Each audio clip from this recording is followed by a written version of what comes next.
Premium triplex villas at Bachupally APR projects.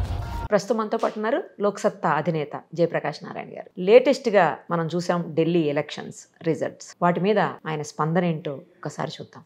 Sir నమస్తే అండి. నమస్తే నిరుపమ. దాదాపు 27 ఏళ్ల తర్వాత మళ్ళీ బీజేపీ ఢిల్లీ అధికార పీఠాన్ని కైవసం చేసుకుంది. చాలా రకరకాలుగా విమర్శలు, ఎందుకంటే ఆప్ నుంచి, ఆమ్ ఆద్మీ పార్టీ నుంచి కావచ్చు, లేకపోతే కాంగ్రెస్ పార్టీ నుంచి కావచ్చు, రకరకాల విమర్శలు. ఏటిని కూడా ప్రజలు పట్టించుకోలేదా? కనీసం కాంగ్రెస్ అన్నేళ్లు పాలించినటువంటి కాంగ్రెస్ ఖాతా కూడా తెరవనటువంటి పరిస్థితి. ఆప్లో ముఖ్యంగా సీఎంగా చేసినటువంటి వ్యక్తి కూడా ఓడిపోవటం. నిరుపమ, రాజకీయాల్లో గెలుపోవటం వల్ల అంత ఎక్కువగా మనం పట్టించుకోకూడదు. అంటే అందులో మన ఎన్నికల వ్యవస్థలో 10 ఏళ్ల పరిపాలన తర్వాత అధికారం పోవడం అనేది సర్వసాధారణం. మూడోసారి పవర్లో రావడం అనేది చాలా కష్టం. ప్రపంచంలో ఎక్కడైనా కష్టం. మొన్న మోదీ గారు రావడమే అది గొప్ప విషయం. కాకపోతే ఆయన 400 సీట్లు వస్తాయని చెప్పి ఎక్కువ మాట్లాడేసరికి గెలుపుని ఓటమిగా మార్చుకున్నాడు తప్పితే మూడోసారి అధికారం పొందడం ప్రజాస్వామ్యంలో చాలా కష్టం అనిపించింది. కాబట్టి ఆప్ని మనం గెలుపోవటం బట్టి నిర్ణయించకూడదు, అంచనా వేయడం. తేడా కూడా 2% ఓట్లు తేడా వచ్చింది. మన ఎన్నికల వ్యవస్థలో సీట్లు చాలా తేడా ఉండొచ్చు, కానీ 45-22 కావచ్చు, కానీ ఓట్ల తేడా ఉంది. ఒక శాతం అటు ఇటు వెళ్తే మారిపోయింది, కానీ కనబడేది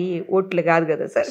కాబట్టి మనం కొంచెం తొందరపడి నిర్ణయాలకు రాకూడదు. మౌలిక విషయం ఏంటంటే, కాంగ్రెస్ పార్టీ మూడో పార్టీకి మన దేశంలో పెద్దగా పాత్ర ఉండదు. మన ఎన్నికల వ్యవస్థ అరుదుగా ఎక్కడున్నా స్థానికంగా తప్ప. ఉదాహరణకి ఆంధ్రప్రదేశ్ ఉంది. కాంగ్రెస్ పార్టీ ఏం చూపెట్టగలుగుతుంది ప్రభావాన్ని? లేకపోతే కేరళ కానీ, తమిళనాడు కానీ, ఆంధ్రప్రదేశ్లో అలయన్స్ లేకుండా కానీ బీజేపీ ప్రభావాన్ని ఏం చూపెడుతుంది? కాబట్టి మూడో పార్టీ అన్న తర్వాత ఎంత గొప్ప పార్టీ అయినా కూడా, ఎంత చరిత్ర ఉన్నా కూడా, మూడో పార్టీగా ప్రజల మనసులో స్పష్టమైన తర్వాత చాలా కష్టం ఓట్లు పడడం. అంచేత కాంగ్రెస్కి ప్రభావం లేకపోవడం అనేది ఆశ్చర్యం కాదు. 2 పార్టీల వ్యవస్థ ఉంది.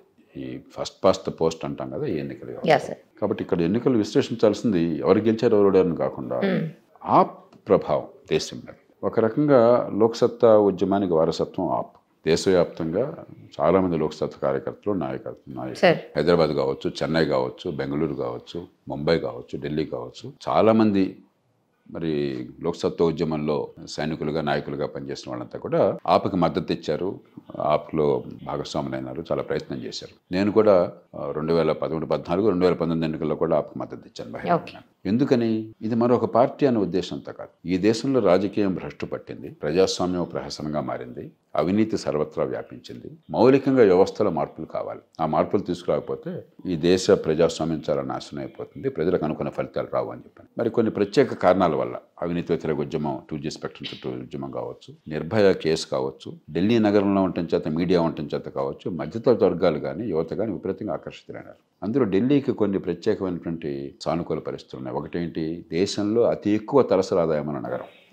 కాబట్టి మధ్యతరగతి బాగా ఎక్కువగా ఉన్న నగరం. మధ్యతరగతి ఎక్కడ ఎక్కువ ఉంటే కొంచెం ప్రజాస్వామ్యాన్ని బాగు చేయడానికి మార్గం కూడా సుగమం అవుతుంది. దాంతోపాటు దేశ నలుమూలల నుంచి ఇక్కడికి వచ్చారు. కాబట్టి ఈ కులాలు వగైరా ప్రభావం కంటే కాస్త ఒకసారి మీరు మీ ఊరి నుంచి ఇంకొక ఊరు పట్టణానికి వెళ్ళిన తర్వాత మీరు జీవితం గురించి ఆలోచిస్తారు. ఉన్న చోట ఉంటే కులం గురించి ఆలోచిస్తారు. కాబట్టి ఢిల్లీలో ఉండటం చేత, అన్ని ప్రాంతాల నుంచి రావడం చేత కొంచెం విస్తరించినటువంటి భావజాలం ఉంటుంది. ఆ కారణంగా అనూహ్యంగా ఆప్ ఎదిగింది. మన ఎన్నికల వ్యవస్థ ఉందాక అనుకున్నాం మూడో పార్టీ.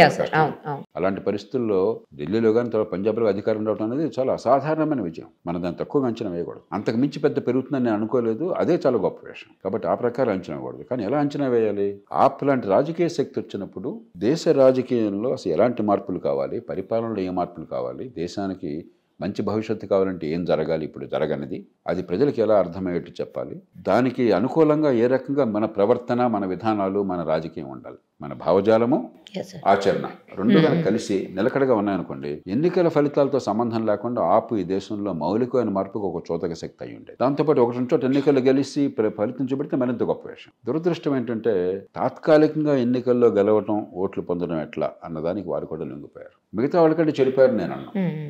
విపరీతమైన అవినీతి ఉంది, కొంత అవినీతి ఉంటుంది, కానీ మిగతా వాళ్ళకంటే అవినీతి పరులను అందరితో అది కూడా నేను అన్నాం. కానీ మనకున్న బలం ఏంటంటే మౌలికమైనటువంటి మార్పు ఎలాంటిది కావాలి, ఎందుకు కావాలని మనం అర్థం చేసుకుని, లోతుగా విశ్లేషించి అర్థం చేసుకుని, అది ప్రజలకు నచ్చచెప్పే ప్రయత్నం చేసి ఆచరణలో కనుక చేతనగా చూపెడితే ఈ దేశ రాజకీయాన్ని ప్రభావితం చేసి అది అన్ని పార్టీలు మారాల్సి వచ్చేది. అలా కాకుండా ఆప్ కూడా కాలక్రమేణా సమస్యలో భాగమైందన్న భావాన్ని కలగజేశారు. ఎన్నికలు నెగ్గకపోయినా కూడా ఒక పవర్ ప్లేయర్, ఢిల్లీలో పంజాబ్లో పవర్ ప్లేయరే తప్ప, పోటీలో ఉన్నారని తప్ప, రాజకీయ మార్పుకి ఒక మౌలికమైనటువంటి పాత్ర వహిస్తున్నారన్న భావం లేకుండా అంటే ఒక గొప్ప అవకాశాన్ని దారవడించుకున్నారు. దేశానికి గొప్ప అవకాశం పోయింది. అందున ఢిల్లీలో అపారమైనటువంటి మేధో సంపత్తి ఉన్నది. దేశంలో ఎక్కడా లేని రీతిలో సమర్థులైన వాళ్ళు, నైపుణ్యం ఉన్న వాళ్ళు, బాగా విద్యావంతులు ఆప్లో చేరి నాయకత్వాన్ని ఇచ్చారు. ఇంకో చోట అంత తేలిక కాదు.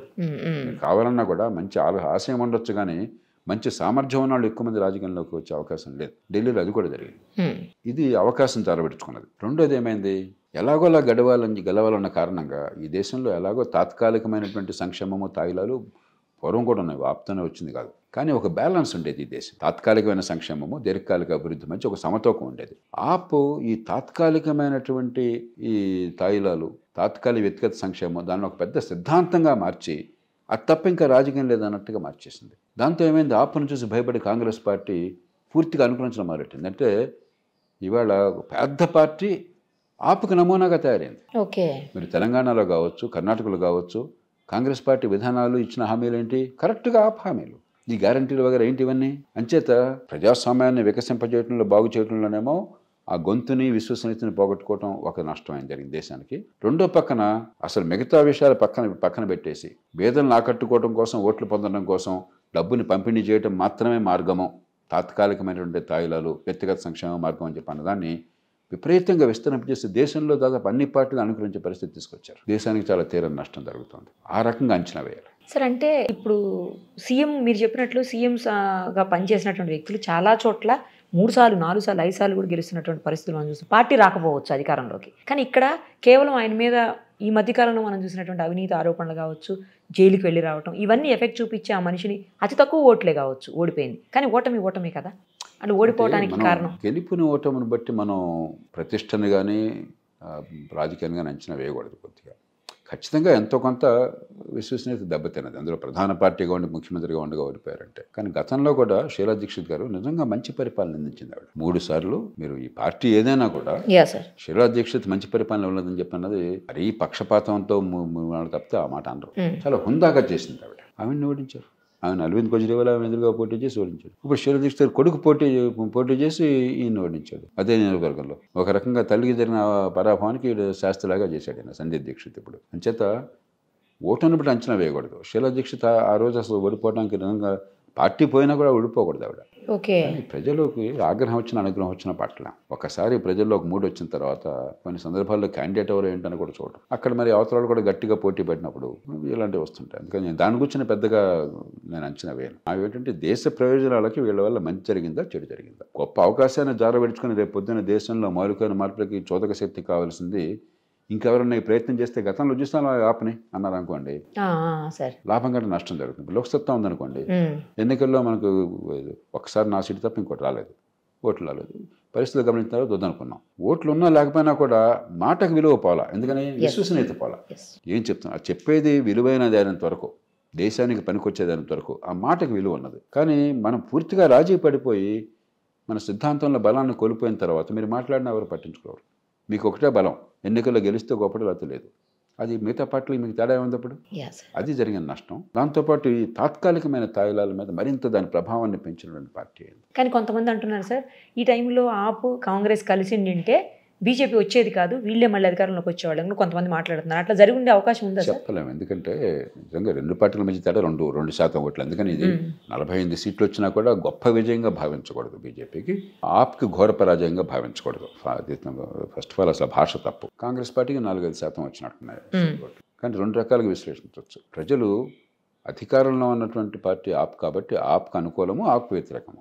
ఓకే, ఆప్ వ్యతిరేక ఓట్లు చీలని భావించవచ్చు. ఎందుకంటే ఆప్ పట్ల అనుకూలత ఉంటే కాంగ్రెస్ వేసేవాళ్ళు కాదు, ఆప్కే వేసిండేవాడు. అలాగే రేపు ఇంకో పార్టీ అధికారంలో ఉంటే ఆ పార్టీ దానికి వ్యతిరేక ఓట్లు ఉంటాయి. మరో రకంగా అయితే బీజేపీ అనుకూలము, బీజేపీ వ్యతిరేక ఓట్లు ఇంకో రకంగా ఆలోచించవచ్చు. కానీ ఇక్కడున్న పరిస్థితుల్లో బహుశా ఆప్ అనుకూలము, ఆప్ వ్యతిరేకత ఓట్లే పడి ఉంటాయి. కానీ కాబట్టి అంత పెద్ద తేడా ఉండకపోవచ్చు. కానీ మొత్తం మీద ఏవైనా కూడా 2% తేడా ఉందని గుర్తించాలి. ఆప్కి ఎప్పటికి కూడా బలమైనటువంటి పునాదులు ఉన్నాయి ఢిల్లీలో, ముఖ్యంగా పేద వర్గాల నుంచి. రాజకీయ శక్తిగా ఢిల్లీలో బహుశా నేను అనుకోవటం ప్రభావశీలమైన పాత్ర ఉంటుంది, దాన్ని పక్కన పెట్టేద్దాం.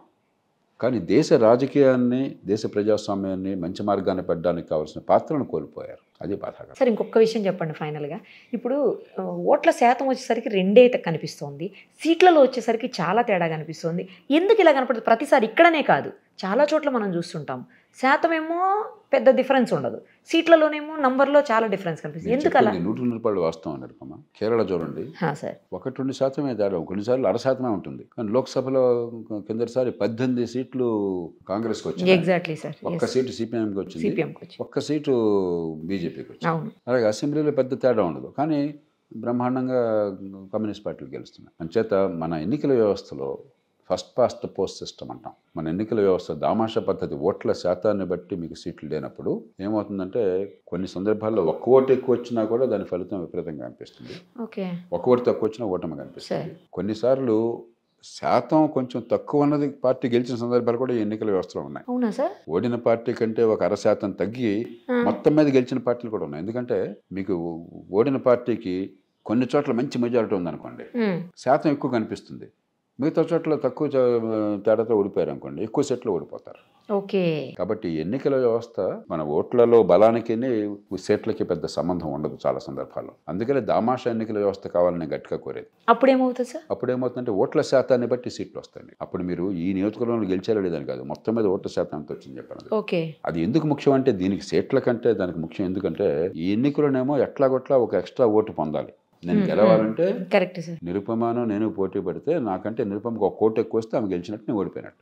నాకు ఎన్నట్లు వచ్చినా వాటికి విలువ లేదు. అలా కాకుండా ఒక ఓట్ల శాతాన్ని బట్టి సీట్లు వస్తాయనుకుంటే పార్టీల తీరు మారుతుంది, అభ్యర్థుల తీరు మారుతుంది. వాళ్ళంటి పార్టీలు ఎట్లా కొట్ట గెలుపు గుర్రం కావాలి, ఎట్లా కొట్ల ఆ 100 ఓట్ల ఎక్స్ట్రా సాధించి గెలిచేవాడు కావాలంటే వాడు డబ్బు ఎంత ఖర్చు పెడతాడు, నీ కులం ఏంటి, నువ్వు ఎవరి కుటుంబంలోంచి వచ్చావు, ఈ మూడే మనకి వాడు అడిగేది.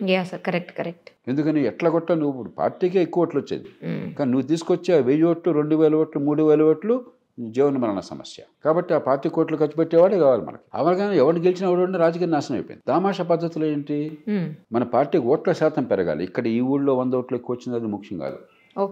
ఓట్ల శాతం పెరగాలంటే ఏంటి, నిరుపమ మంచి పేరు ఉందా లేదా, ఆమె ఉంటే మనకి ఓవరాల్గా ఇమేజ్ బాగుంటుందా తగ్గుతుందా.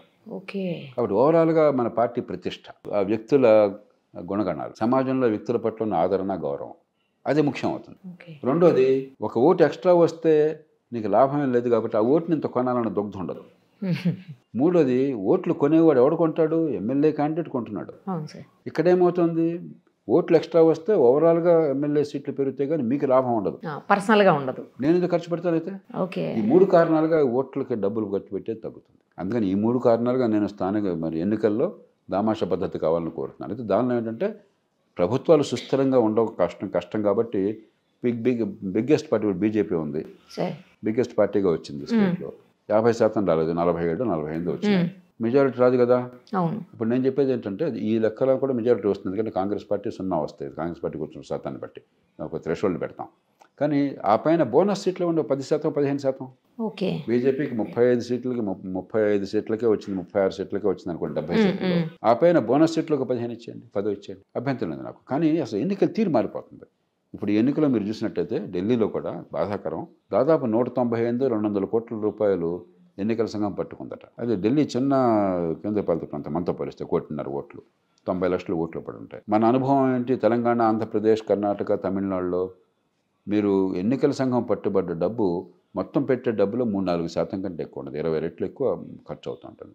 అంటే ఢిల్లీలో కూడా ఆ లెక్కన అంచనా వేస్తే 4-5 వేల కోట్లు ఖర్చు అయినట్టుగా ఉంటుంది సార్. మీరు ఎవరు గెలిస్తే ఏం కావాలి, ఆప్ కావచ్చు, బీజేపీ కావచ్చు, ఓట్ల కొనుగోలులో మీరంతా భాగస్వాములు అయిపోయిన తర్వాత, ఆ ఓట్లు కొనేవాడు చుట్టూ రాజకీయం తిరిగిన తర్వాత దేశంలో మంచి మార్పుకి నాంది పెరుగుతున్నారా, ఈ దేశంలో ఉన్న చెడులో మీరు భాగస్వాములు అవుతున్నారా? కాబట్టి అక్కడ ఆప్ ఆ ధైర్యం చేయలేదు. బహుశా ధైర్యం చేస్తే ఓడిపోయిండేదేమో భయంకరంగా, అది వేరే విషయం, నేను తప్పట్లా. కానీ అయినా ప్రయత్నం చేయవలసిందే. పక్కన పెట్టేసి ఎన్నికల వ్యవస్థ మారాల్సిన అవసరం ఆ కారణంగా ఉంది. ఢిల్లీ నగరంలో ఆంధ్రప్రదేశ్, తెలంగాణ, కర్ణాటక, తమిళనాడు, ఢిల్లీ, జమ్మూ కాశ్మీరు, మహారాష్ట్ర వేల కోట్ల రూపాయలు ఖర్చు పెట్టి ఎన్నికల్లో గెలవడం ఏంటి, ఓట్లు డబ్బులు పంచిపెట్టడం ఏంటి, ఆ ప్రజాస్వామ్యం ఎంత అందంగా ఉంటుంది, ఎలా ఉంటుంది, అంత ఖర్చు పెట్టిన తర్వాత నిజాయితీ ఎలా నడుస్తుంది? కాబట్టి మౌలికమైన ప్రశ్నలకు వెళ్ళాలి. మన మీడియా అంతా కూడా వీడు గెలిచాడు, వాడు ఓడాడు, ముఖ్యమంత్రి వాడు అవుతాడు, ముఖ్యమంత్రి చుట్టూ సన్మానాలు, వాడు ఏనుగులు అంబారీలు. అయ్యా, దాని నుంచి బయటపడండి. మరి రాచరికంలో లేవు, ఏనుగులు అంబారీలు అక్కర్లే. పదవి బాధ్యత, ముళ్ళ కిరీటం. పదవుల్లోకి వెళ్ళేవాడు అంత పొంగిపోకూడదు.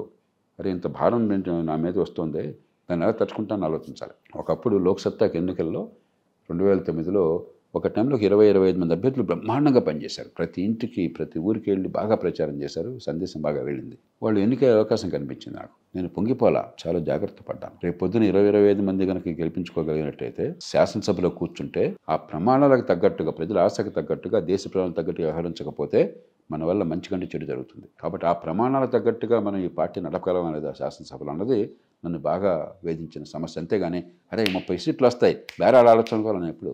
అధికారం దేశాన్ని ప్రేమించే వాళ్ళకి ముళ్ళ కిరీటం. కరెక్ట్ చెప్పారు. Thank you sir, thank you so much. Suman టీవీలో మీ పర్సనల్ అండ్ బిజినెస్ ప్రమోషన్స్ కోసం కింది నెంబర్కి కాంటాక్ట్ చేయండి.